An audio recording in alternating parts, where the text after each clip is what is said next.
জীবনে কিছু এগোবিহীন মানুষ থাকা ভীষণ প্রয়োজন, যাদের কাছে হুটহাট যখন তখন দ্বিধাহীনভাবে আশ্রয় মেলে, সময় মেলে, গুরুত্ব মেলে, যাদের কাছে শিরোনাম ছাড়াই বিস্তারিত ব্যাখ্যায় যাওয়া যায়, যাদের কাছে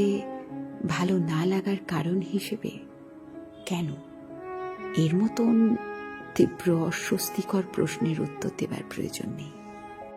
যাদের কাছে সাজাতে হয় না কি বলবো, কেন বলবো, যাদের কাছে বিরাম চিহ্নের নিয়ম ভাঙা যায়, যাদের কাছে আহত পাখির মতো ডানা ঝাপটিয়ে ক্ষত বোঝানো যায়, যাদের কাছে নির্দ্বিধায় ঝরে পড়া যায়, তারা কুড়িয়ে নেবে এই বিশ্বাসে।